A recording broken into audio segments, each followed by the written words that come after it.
మరి ఢిల్లీ ముఖ్యమంత్రి అరవింద్ కేజ్రీవాల్ కు సంబంధించిన అరెస్ట్ ఉదంతాన్ని చూద్దాం. నిన్న సాయంత్రం లేట్ ఈవినింగ్ లో అనూహ్యంగా ఈడీ అధికారులు అరవింద్ కేజ్రీవాల్ ఇంట్లో సోదాలకు వెళ్లి ఆయన ఇంట్లో సోదాలు జరిపారు. 9 సార్లు సమన్లు ఇచ్చినా కూడా విచారణకు రమ్మని విచారణకు రాకపోవడం, రాత్రి 9:30 గంటల ప్రాంతంలో ఆయన అరెస్ట్ చేసి ఈడీ ఆఫీస్కి తరలించడం, విచారణ జరగడం, కోర్టులో ప్రొడ్యూస్ చేయడం, కోర్టులో ఆర్గ్యుమెంట్స్, దాదాపు 10 రోజులు కస్టడీకి ఆయనని ఇవ్వాలని అడగడం, ఇవన్నీ చకచకా జరిగిపోతున్నాయి. ఈ సందర్భంగా ఈడీ వేసిన రిమాండ్ రిపోర్ట్లో కీలకమైన ప్రధానమైన సూత్రధారి లిక్కర్ స్కామ్కి ఇతని ద్వారానే సౌత్ లాబీకి 100 కోట్ల రూపాయలు ముడుపులైందాయి. మధ్యవర్తిగా కవిత వ్యవహరించారు. సౌత్ లాబీని కవిత లీడ్ చేశారు. మొత్తం సూత్రధారి ఈ పాలసీని డిజైన్ చేసింది అరవింద్ కేజ్రీవాల్ అనేది రిమాండ్ రిపోర్ట్లో ఉంది. ఏం జరుగుతుంది ఏంటి, అసలు ఈ లిక్కర్ స్కామ్ అనేది నెక్స్ట్ ఎలా ఉండబోతోంది, అరవింద్ కేజ్రీవాల్ భవిష్యత్తు ఎలా ఉండబోతోంది, మధ్యలో సందట్లో సడేమి అన్నట్టుగా అన్నా హజారే వచ్చారు. అన్నా హజారే లోక్పాల్ ఉద్యమాన్ని నడిపినప్పుడు యోగేంద్ర యాదవ్, అరవింద్ కేజ్రీవాల్ లాంటి వాళ్ళు, ఈ మనీష్ సిసోడియా ఇలాంటి వాళ్ళందరూ ఆయన శిష్యులుగా ఉండి ఒక పెద్ద ఉద్యమాన్ని నడిపారు. అలాంటి అన్నా హజారే ఈ రోజు వచ్చి ఖచ్చితంగా ఈ నేరానికి అరవింద్ కేజ్రీవాల్ పాల్పడ్డాడు. గతంలోనే నేను లిక్కర్ పాలసీ వద్దని చెప్తే వినకుండా లిక్కర్ పాలసీ పెట్టాడు. ఆయన లిక్కర్ పాలసీ ఇలాంటి తయారు చేసి అవినీతికి పాల్పడ్డాడు కాబట్టి ఇవాళ ఈడీ ఆయనని అరెస్ట్ చేసింది అని చెప్పి అన్నా హజారే చెప్పడం కూడా కొంత సంచలనాత్మకమైంది. ఇది ఎన్డీఏకి ఇండీ అలయన్స్కి కూడా మధ్య ఒక రాజకీయ పోరాటంగా మారింది అరవింద్ కేజ్రీవాల్ అరెస్ట్ అనేది. అరవింద్ కేజ్రీవాల్ అరెస్టు దేశ రాజకీయాల్లో ఎలాంటి ప్రభావం చూపించబోతోంది అనే దాని మీద, అలాగే తెలంగాణకి డైరెక్ట్గా ఢిల్లీకి ఉన్న ఈ లిక్కర్ లింక్స్ అనేవి ఎలా ఎస్టాబ్లిష్ చేశారు, ఎలా ఉండబోతోంది అనే దాని మీద మనతో చర్చలో పాల్గొంటున్నారు సీనియర్ నాయకులు బీఆర్ఎస్ నాయకులు దాసోజు శ్రవణ్ గారు, అలాగే సీనియర్ జర్నలిస్ట్ రాజకీయ విశ్లేషకులు పెంటపాటి పుల్లారావు గారు, and Bharatiya Janata party senior నాయకులు పురిగిళ్ల రఘురామ్ గారు మనతో చర్చలో ఉన్నారు. ఒకసారి చర్చలోకి వెళ్లే ముందు దీని మీద బ్రీఫ్గా అరవింద్ కేజ్రీవాల్ అరెస్టుకు సంబంధించిన రిమాండ్ రిపోర్ట్లో ఈడీ ఏమని ఆరోపించిందనే అప్డేట్స్ మా ఢిల్లీ బ్యూరో చీఫ్ కృష్ణ అందిస్తారు. కృష్ణ, రిమాండ్ రిపోర్ట్లో ఎలాంటి అలిగేషన్స్ చేసింది ఈడీ కేజ్రీవాల్ మీద? రిమాండ్ రిపోర్ట్ లో ఏదైతే ఈడీ కేజ్రీవాల్ పై చేసినటువంటి ఆరోపణలు చెప్పడానికి ముందు మీ దృష్టికి ఒక చిన్న విషయం తీసుకురావాలనుకుంటున్నాను. అది సామాజిక మాధ్యమాల్లో సర్క్యులేట్ అవుతున్నటువంటి విషయం. అదేంటంటే అది జోకే. అదేంటంటే తిహార్ జైలు సూపర్వైజర్ ఎవరైతే ఉన్నారో ఆయన రేపో మాపో లెఫ్టినెంట్ గవర్నర్ని కలిసి తను సీఎం చేయాలని కూడా ఆయన కోరబోతున్నారు. ఎందుకంటే ఆప్ ఎమ్మెల్యేలలో ఎక్కువ మంది తన కస్టడీలోనే ఉన్నారు కాబట్టి తను సీఎం చేయాలని ఆయన కోరబోతున్నారంటూ ఒక జోక్ సర్క్యులేట్ అవుతుంది. ఇలా ఉంది ఇక్కడ పరిస్థితి. ఏంటంటే ఎక్కువ మంది ఇప్పుడు ఎమ్మెల్యేలు అక్కడ ఉన్నారు. అంతేకాకుండా ఇప్పుడు సీఎంని కూడా అక్కడ పెట్టబోతున్నారు. ఆయన సీఎం పదవికి ఆయన రాజీనామా చేయట్లేదు, వేరెవరిని కూడా సీఎంగా ఆయన ఎన్నుకోలేదు. సో సీఎంగా కొనసాగుతూనే జైల్లో ఉంటూనే సీఎంగానే ఆయన ఉండబోతున్నారన్నది కన్ఫామ్గా మనకు అర్థమవుతుంది. అయితే ఈ విషయం పైన ఎన్నికల కమిషన్ కూడా ఇండియా కూటమి నేతలు చెప్తున్నారు. అదేవిధంగా కేజ్రీవాల్ సతీమణిని కూడా ఇండియా కూటమి నేతలంతా కూడా ఈరోజు వెళ్ళి పరామర్శించి వచ్చారు. ఇక కస్టడీకి సంబంధించి కస్టడీకి తాముకు 10 రోజులు కస్టడీకి కోరుతూ ఏదైతే ఈ యొక్క ఈడీ కోరిందో ఆ ఈడీ కోరినటువంటి కస్టడీ రిపోర్ట్లో అనేక విషయాలను వెలుగులో తీసుకొచ్చారు. అయితే ఇవన్నీ కూడా పాత విషయాలే, మరి కొత్త విషయాలు కూడా ఏం పెద్దగా ఏమి లేవు. మొత్తం ఈ యొక్క లిక్కర్ పాలసీ ఏదైతుందో ఆ లిక్కర్ పాలసీ కీలక సూత్రధారు, అదేవిధంగా కీలక కుట్రదారు కేజ్రీవాలే. కాబట్టి కేజ్రీవాల్కి తెలిసే అదంతా జరిగింది. కేజ్రీవాల్ ప్రధాన అనుచరుడైనటువంటి విజయ్ నాయర్ ఈ యొక్క సౌత్ గ్రూప్కి కేజ్రీవాల్కి మధ్య ప్రధాన లింక్గా ఉన్నారు. సో విజయ్ నాయర్ ద్వారానే 100 కోట్ల రూపాయలు ఈ సౌత్ గ్రూప్ ద్వారా కేజ్రీవాల్కి అందింది. ఈ 100 కోట్ల రూపాయల్లో 45 కోట్ల రూపాయలు గోవా ఎన్నికలలో ఖర్చు పెట్టారు. ఆ 45 కోట్ల రూపాయలు కూడా 4 హవాలా మార్గాల్లో గోవాకి చేరింది, ఏ మార్గాలు ఎలా చేరింది, తర్వాత ట్రయల్ ఏ విధంగా మనీ ట్రయల్ ద్వారా ఈ మొత్తం 100 కోట్ల రూపాయలు ఏ విధంగా ట్రేస్ చేశారు, ఇవన్నీ కూడా గతంలో కవిత రిమాండ్ రిపోర్ట్లో అదేవిధంగా మిగతా వాళ్ళ రిమాండ్ రిపోర్ట్లో కూడా అన్నింటిలో ఉన్నాయి. అవే కట్ అండ్ ఫేస్ చేశారని చెప్పొచ్చు. అదేవిధంగా నిందితులు ఎవరైతే ఉన్నారో ఇప్పటివరకు కూడా ఈ యొక్క ఇందులో అప్రూవర్గా మారినటువంటి మాగుంట శ్రీనివాసరెడ్డి కానీ లేకపోతే రాఘవరెడ్డి, శరత్చంద్రారెడ్డి, మిగతా వాళ్ళంతా కూడా ఏమేమి వాంగ్మూలాలు ఇచ్చారో ఆ వాంగ్మూలంలో కేజ్రీవాల్కి వ్యతిరేకంగా ఏమేమి చెప్పారు, కేజ్రీవాల్ ఎప్పుడెప్పుడు కేజ్రీవాల్ వీళ్ళు కలిశారు, సో ఆ లింకులన్నీ కూడా ఎస్టాబ్లిష్ చేస్తూ ఈరోజు ఆ నివేదికలో పొందుపరచడం జరిగింది.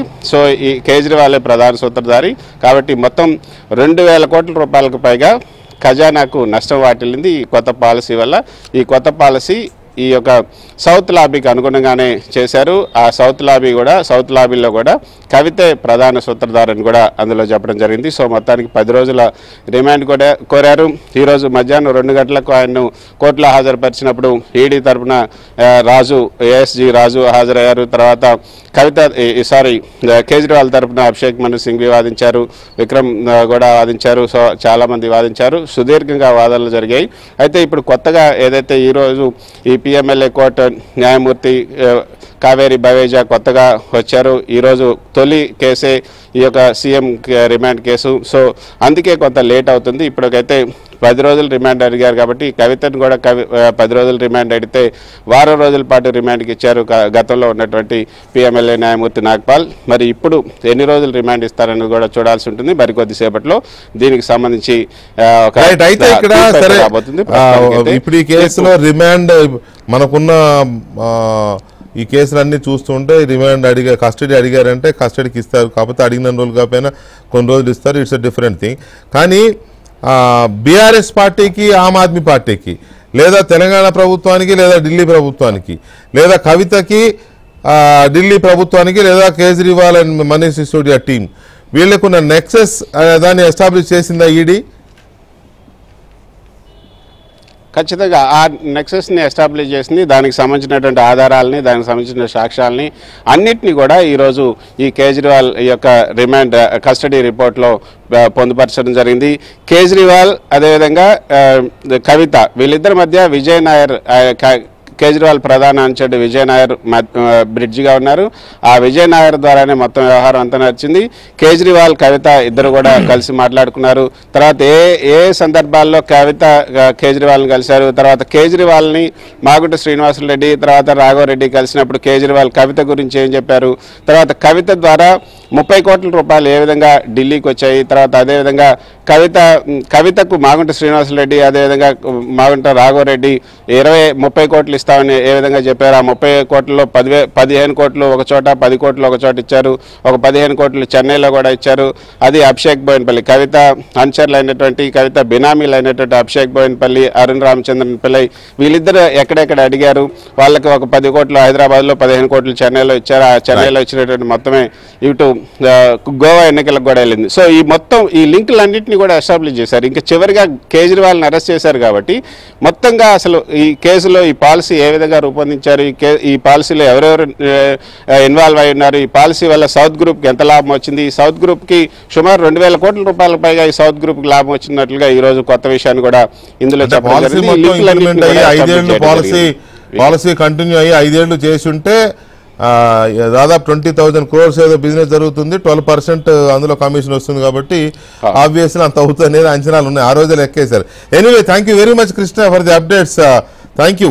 ఇక మనం చర్చలోకి పెడదాం. చర్చలో ఈ ఢిల్లీ లిక్కర్ స్కామ్తో పాటు భారతీయ జనతా పార్టీ నేతృత్వంలోని కేంద్ర ప్రభుత్వం, దాని అధీనంలో పనిచేసే ఈడీ అండ్ సిబిఐ ఇవన్నీ కూడా ఈ కేసులను వేగవంతంగా మొదలెడుతున్నాయి.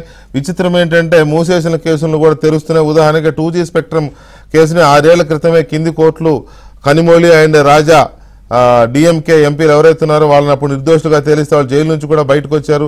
ఇప్పుడు 6 ఏళ్ల తర్వాత మళ్ళీ ఆ కేసును తిరగదోడుతూ పునర్విచారణ కోసం సుప్రీంకోర్టులో సిబిఐ పిటిషన్ వేసింది. సో ఇంకొక వైపు జార్ఖండ్ సీఎం హేమంత్ సోరెన్ జైల్లో ఉన్నారు. ఇప్పుడు అరవింద్ కేజ్రీవాల్ జైలుకి వెళ్తారు కాసేపట్లో. ఇక్కడ బీఆర్ఎస్ పార్టీని ఆల్రెడీ సీఎంని లేకపోతే మాజీ సీఎంని టచ్ అయిపోయిన కవితను టచ్ చేసి మొత్తం పార్టీని లేకపోతే ఆ ఫ్యామిలీని డిఫెన్స్లో పడేసింది కేంద్ర ప్రభుత్వం అని అనుకోవచ్చు. సో ఈ రకంగా మొత్తం దేశవ్యాప్తంగా భారతీయ జనతా పార్టీ నేతృత్వంలోని కేంద్ర ప్రభుత్వం రాజకీయ పరమైన కక్ష సాధింపుకు పాల్పడుతుంది అనే ఆరోపణలకు బీజేపీ ఏమని సమాధానం ఇస్తుంది?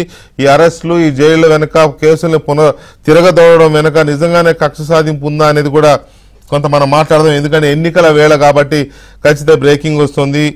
ఢిల్లీ సీఎం అరవింద్ కేజ్రీవాల్కి సిబిఐ ప్రత్యేక కోర్టు ఈ నెల 26వ తేదీ వరకు కస్టడీకి ఇచ్చినట్టుగా, ఈడీ కస్టడీకి ఇచ్చినట్టుగా బ్రేకింగ్ న్యూస్ వస్తోంది.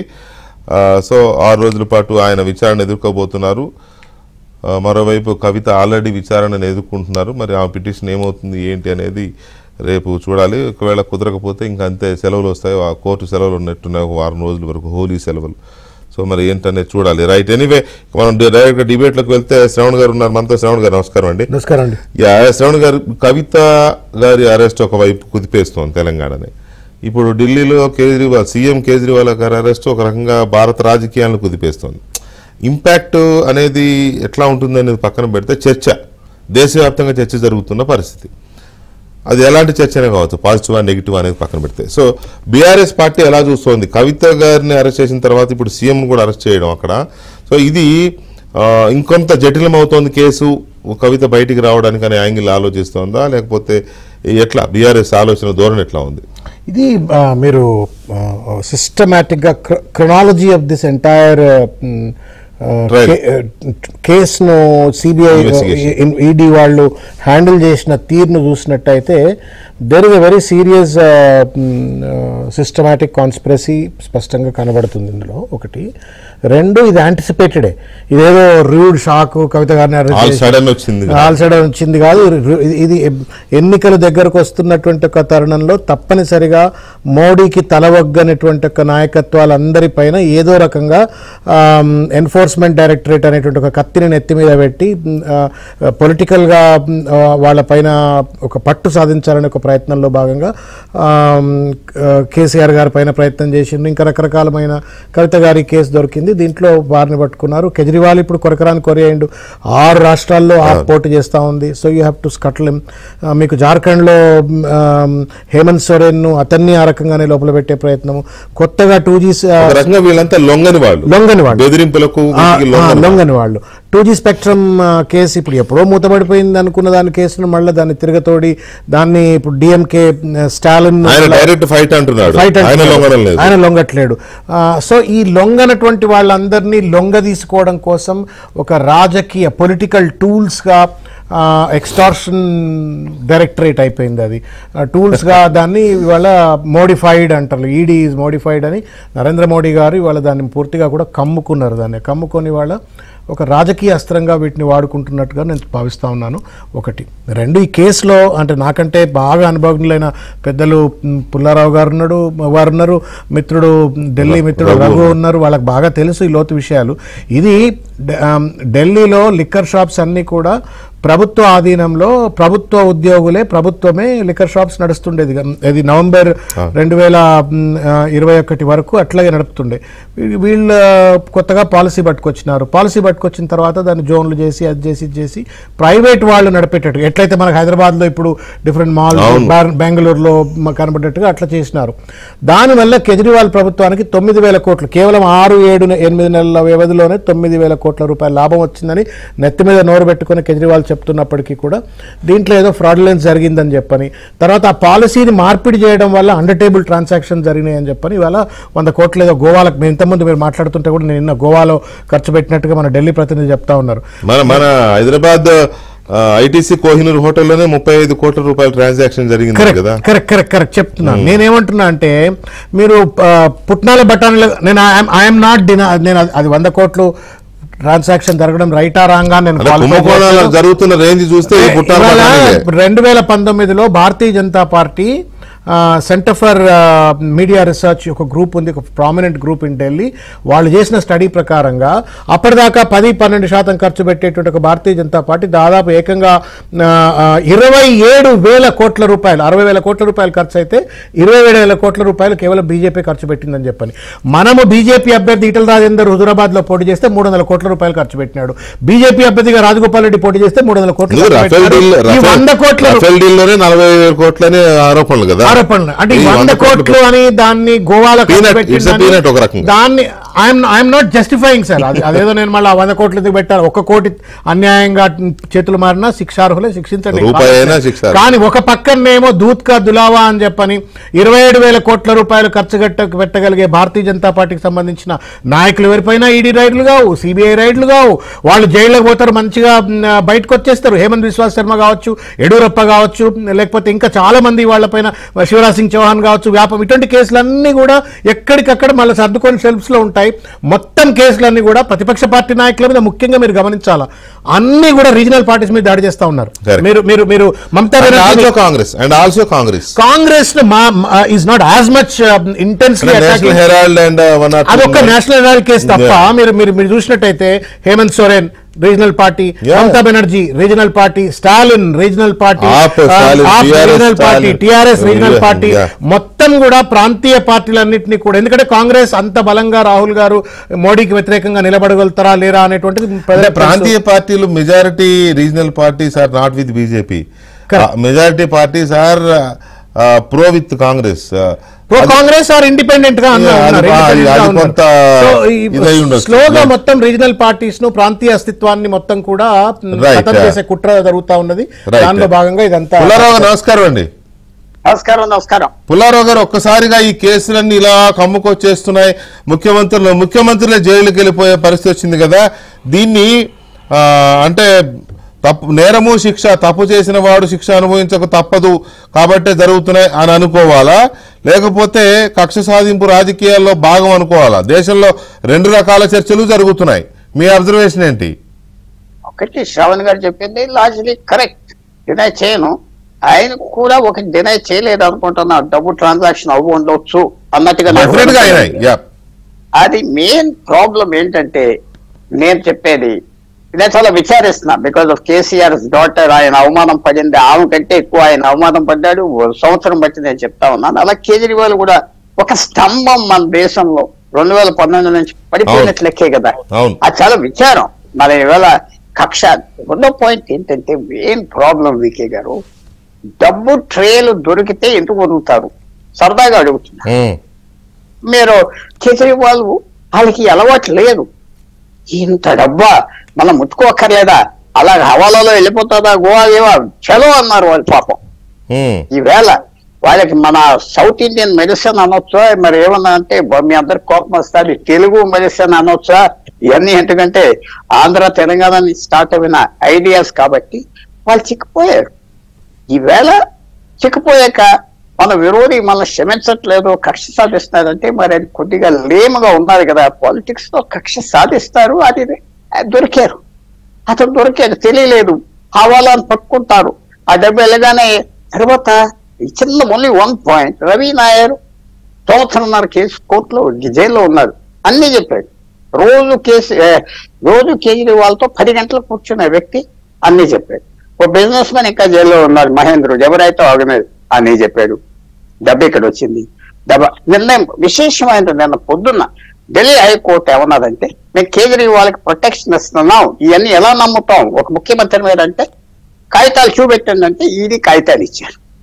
అప్పుడు సాయంకాలానికి నో ప్రొటెక్షన్ ఫర్ కేజ్రీవాల్ అన్నారు. హైకోర్టు చూసాక కాగితాలు మనం పొలిటికల్ గా వీళ్ళందరూ ఇరుక్కుపోయారు.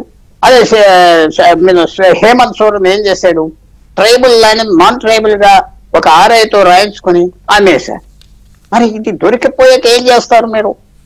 దొరికాక అందువల్ల వాళ్ళకి సింపతి చూపెట్టాలా, అయ్యో పాపం అపోజిషన్ లో ఉన్నారు, ఇలా తినేసి ఎందుకు పట్టారు, వాళ్ళని పట్టాలంటే వాళ్ళ. తర్వాత నేషనల్ హెరాల్డ్ సిబిఐ పెట్టలేదు, ఈడీ పెట్టలేదు, సుబ్రహ్మణ్యం స్వామి వేసిన కేసు, సుబ్రహ్మణ్యం స్వామి.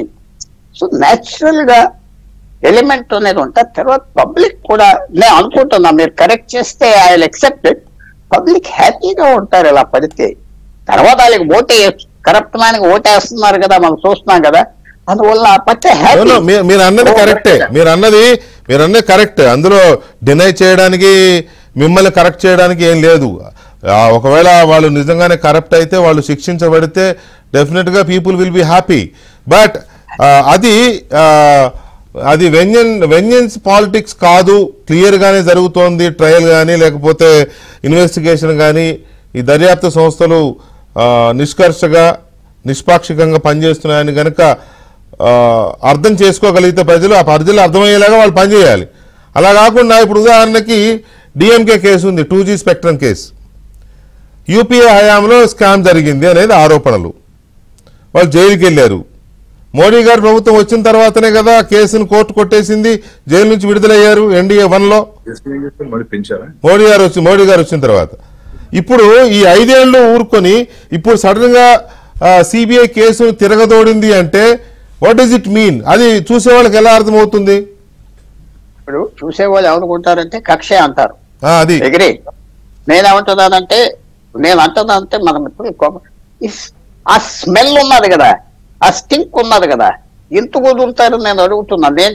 నేను ఇన్కమ్ ట్యాక్స్ ఫైల్ అయిపోతే టైంకి నా అకౌంట్ ఫ్రీజ్ చేస్తున్నారే. కామన్ సిటిజన్ నా దగ్గరికి ఏం చేస్తారు, ఫ్రీజ్ చేస్తున్నారు, అకౌంట్ అంతా ఫ్రీజ్ చేసేస్తున్నారు.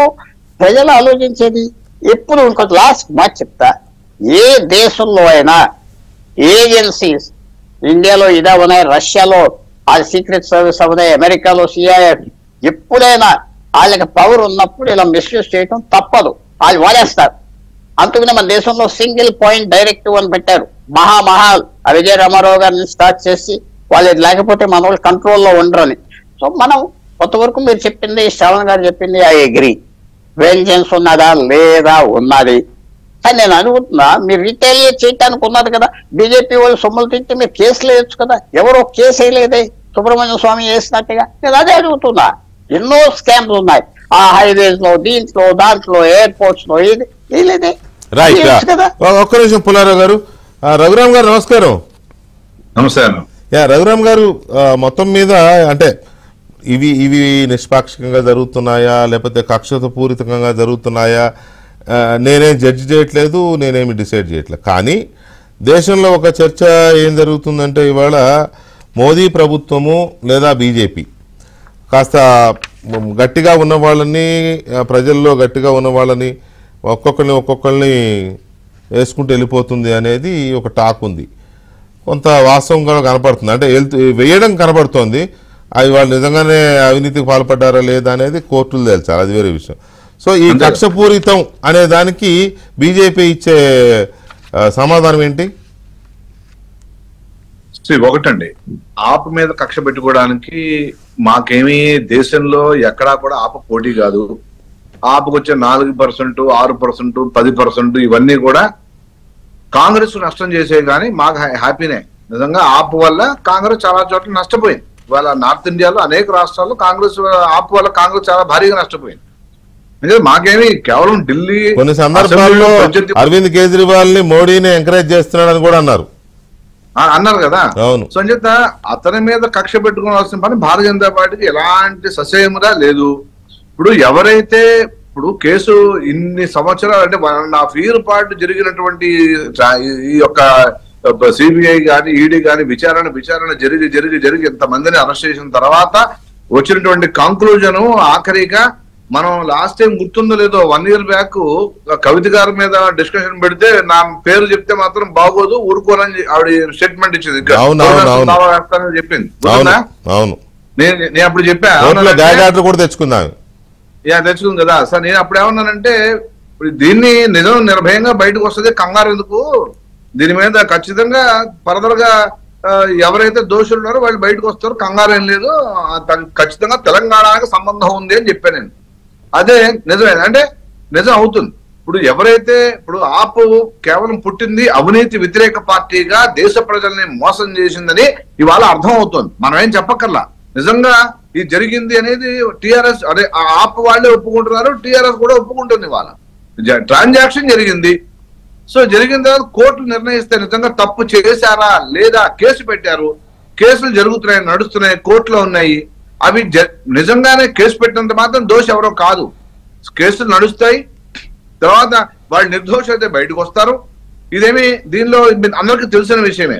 గతంలో కాంగ్రెస్ పార్టీ ప్రభుత్వం ఉన్నప్పుడు కూడా మధు కూడా ముఖ్యమంత్రి అరెస్ట్ అయ్యాడు, అంతకుముందు జయలలిత గారు అరెస్ట్ అయ్యారు, లాలూ ప్రసాద్ గారు అరెస్ట్ అయ్యాడు, ముఖ్యమంత్రి గారు అరెస్ట్ అయ్యారు. వీళ్ళంతా అరెస్ట్ అవ్వలేదండి. చట్టం తన పని తాను చేసుకెళ్తుంది. పివి నరసింహరావు గారు మనందరికీ చెప్పాడు, చట్టం తన పని తాను చేసుకెళ్తుంది. అదే జరుగుతుంది ఇప్పుడు కూడా. కేవలం అవినీతిని పట్టుకుని అవినీతి మీద దండయాత్ర చేస్తే మోడీ అమ్మో మోడీ ఇంత కర్కోడు కూడా ఇంత దుర్మార్గుడా అని మోడీని తిరిగితే ఉపయోగం ఏంటండి? అయినా మోడీ కాదుగా చేసేది, ఈడీ కదా. ఈడీ చేస్తుంది. మీరు మోడీ అనిపించుకోకండి మీరు.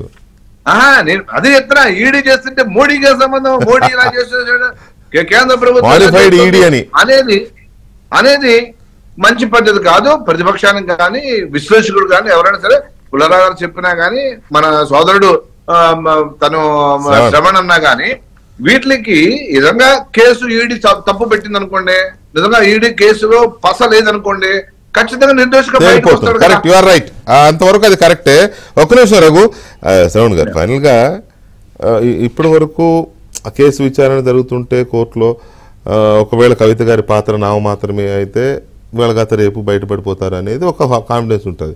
కానీ ఎప్పుడైతే కవిత అరవింద్ కేజ్రీవాల్ మధ్య నెక్సెస్ ఉంది అని మొదటి నుంచి అనుకుంటున్న దాన్ని ఇవాళ ఈడీ ఎస్టాబ్లిష్ చేసిందో, ఒక సీఎంనే వాళ్ళు తీసుకొచ్చి కోర్టులో పడేసారు, కస్టడీ తీసుకుంటున్నారు, ఇంకా అరెస్టు, ఆయన పదవి కూడా పోతుంది. ఆబ్వియస్లీ ఇవన్నీ కామన్గా జరుగుతాయి. ఇక సో ఇప్పుడు ఆ కోర్టు లేకపోతే కేసులు ఈడీ వీటి నుంచి బయటపడే అవకాశం కనిపించదు. The one and only is political compromising.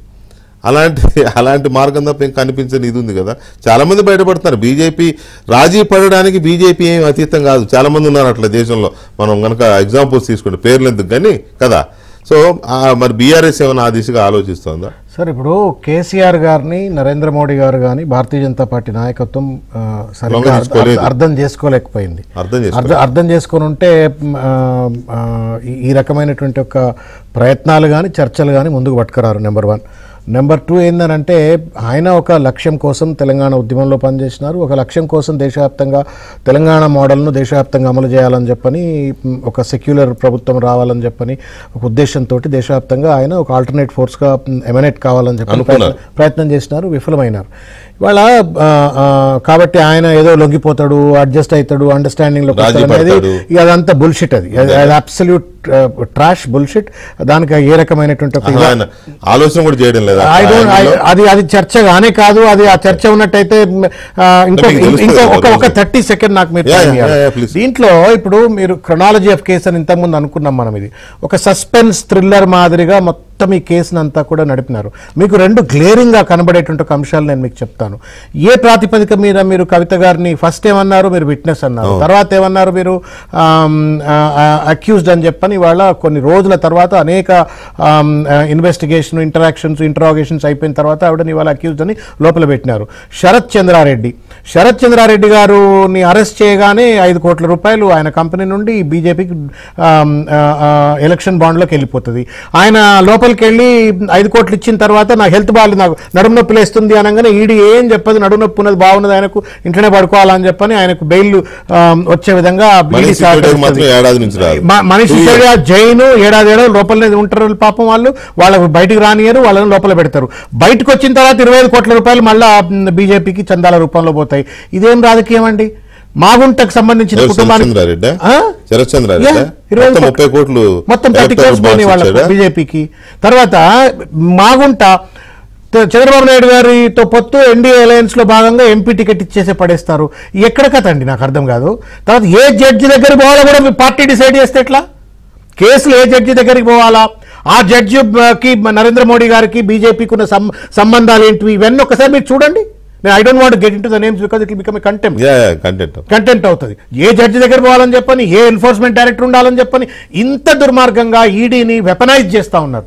They are making as a selective vindictive weaponization of the Enforcement Directorate. ఇది దుర్మార్గం. దీనివల్ల నేను అడుగుతా ఉన్నాను, మా మిత్రుడు రగ్ గారు సమాధానం చెప్పాలా.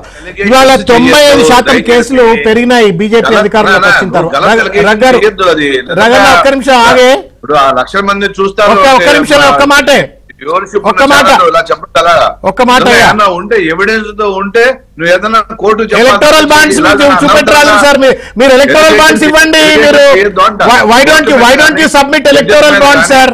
ఎలిగేషన్ చేయొద్దంటానే మీరు ఎలక్టోరల్ బాండ్స్ మీరే బయట పెట్టరాదు సార్, ఏం పోయేది మీ దగ్గరే ఉన్నాయి కదా డేటా అంతా. అది ఖచ్చితంగా మీ ఎలక్టోరల్ బాండ్స్ బయట పెట్టండి సార్. బయట పెడుతుంది. అంటే ఎలక్టోరల్ బాండ్స్ లో కాదు, ఎలక్టోరల్ బాండ్స్ లో శరత్ చంద్రారెడ్డి ఒకసారి 5 కోట్లు ఒకసారి 25 కోట్లు ఇచ్చినట్టుందా? ఏమన్నా సుప్రీంకోర్టు చెప్తుంది కదండి, మొత్తం సుప్రీంకోర్టుకి ఇచ్చారు కదా. అదే ఆయన అనేది కూడా అదే మా దగ్గర ఖచ్చితమైన సమాచారం ఉంది, మీరు బయట పెట్టండి ఎలక్టోరల్ బాండ్స్. మాకున్నట్టు సూత్రప్రాయంగా సమాచారం ఉంది, మీరు బయట పెట్టరు లేదని చెప్పరాదు. లేదని చెప్పండి. ఓవర్ నైట్ గా మీరు 10 సంవత్సరాల్లో మొత్తం భారతదేశంలోనే అత్యంత ధనిక పార్టీగా మారినటువంటి భారతీయ జనతా పార్టీ చెప్పాలా ఎట్లొచ్చినాయి సొమ్ము అని చెప్పి, ఇట్లా వచ్చినాయి అని చెప్పి కనబడతా ఉంది. మీరు రైడ్లు చేస్తారు, ఇమీడియట్ గా మీ పార్టీకి డబ్బులు వస్తాయి. మరి దాని మీద ఈడీకి సంబంధం ఉండదు, సిబిఐకి సంబంధం ఉండదు, ఇన్కమ్ ట్యాక్స్ సంబంధం ఉండదు. కాంగ్రెస్ పార్టీ అకౌంట్లు మాత్రం ఫ్రీజ్ చేసి పడేస్తారు.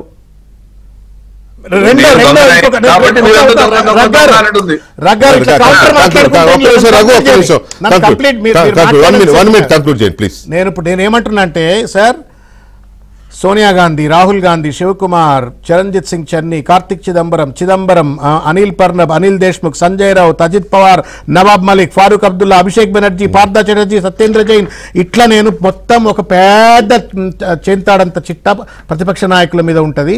ఎందుకు భారతీయ జనతా పార్టీ నాయకుల పైన కేసులు కావు? కేసులైతే ఎందుకు వాళ్ళ పైన పూర్తి స్థాయిలో విచారణ?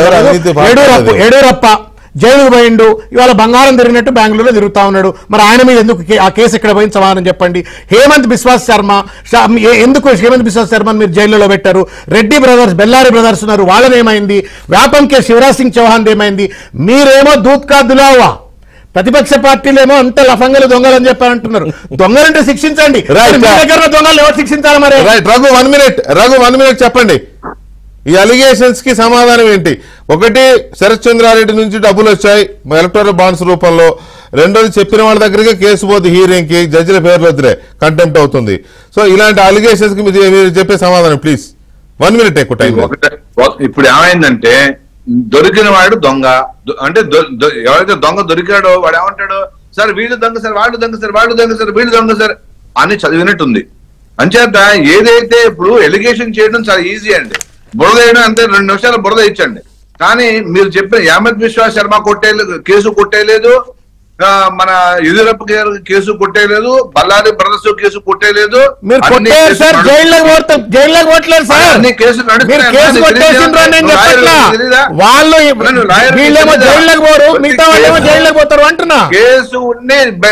ప్రతిపక్ష పార్టీలకు సంబంధించిన వాళ్ళు జైల్లోకి పోతారు, బీజేపీ వాళ్ళు జైల్లోకి ఎందుకు పోరు అని అడుగుతున్నా. ఒక్క నిమిషం. రాజకీయాల్లో, బిజినెస్ లో ఎవరెవరైతే కేసులు ఎదుర్కొన్నారో మెజారిటీ వాళ్ళ కేసులు అలాగే ఉన్నాయి, కోర్టులో తేలకుండా ఉన్నాయి, కోర్టులు తేలుతాయి. ఇప్పుడు దీనిలో ఎవరిని కేసులు కొట్టేలేదు కానీ, ఎవరి కేసు వాళ్ళు కేసులు కొట్టేలేదు కానీ వాళ్ళంతా స్వేచ్ఛగానే ఉన్నారు, బయట స్వేచ్ఛా ప్రపంచంలో తిరుగుతూ ఉన్నారు స్వేచ్ఛగా. జైలుకు పోతే వీళ్ళు ఒక మాట చెప్పండి, ఒక మాట తెలుగు వాళ్ళ ముచ్చట చెప్తారండి. సుజనాథ్ చౌదరి గారి పైన కేసు ఏమైంది? ఆయన ఎందుకు జైలు పోలే? సీఎం రమేష్ గారి పైన కేసు ఏమైంది? ఆయన ఎందుకు జైలు పోలే? మీ దగ్గర జాయిన్ కాగానే సర్ఫ్ల కనుక నానబెట్టి తెల్లగా చేసినట్టు మొత్తం క్లీన్ అయిపోతారు. అదెక్కడ కథ అండి? వేరే పార్టీ కేసులు లిక్కర్ కేసు అనేది ఎందుకు ఈ పార్టీలు, రీజనల్ పార్టీలు, మెజారిటీ రీజనల్ పార్టీలు ఎందుకు ఈ విధంగా అవినీతికి పాల్పడుతున్నాయంటే వాళ్ళు అడిగేవాళ్ళు లేడు. రఘు నిజానికి లిక్కర్ కేసు అనేది ఒక్క నిమిషం రఘు ఒక్క నిమిషం దయచేసి.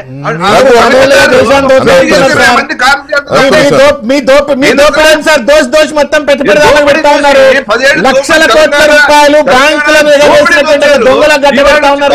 మీరు వచ్చి మీ తెలంగాణ దోపిడీ గురించి మాట్లాడుతున్నారు. ఎన్ని లక్షల కోట్ల రూపాయలు మీరు మొత్తం మీద ఈ లిక్కర్ స్కామ్ అనేది దేశంలో పెద్ద చర్చగా తయారైంది. ప్రతిపక్ష కూటమికి, అధికార పక్ష కూటమి అంటే ఎన్డీఏ కూటమికి, ఇండి కూటమికి మధ్య పెద్ద చర్చకి దారితీస్తుంది. ప్రజలు ఎలా ఆలోచిస్తున్నారు అనేది ఒకటి. ప్రత్యేకించి 2G స్కామ్ ను కూడా తిరగతోడడం అనేది ఇవాళ పెద్ద ఇష్యూ అయిపోయి కూర్చుంది. పాత కేసులను కూడా తిరగదోడుతున్నారు. ఈ కక్షపూరిత రాజకీయాలనేమో విపక్ష కూటమి, వాళ్ళు అవినీతికి పాల్పడ్డారు కాబట్టి ఇలాంటివి జరుగుతున్నాయనేది అధికార పక్ష కూటమి చెప్తోంది. ఎన్నికల దగ్గరకు వస్తున్నాయి కాబట్టి ప్రజలు ఎలా నిర్ణయం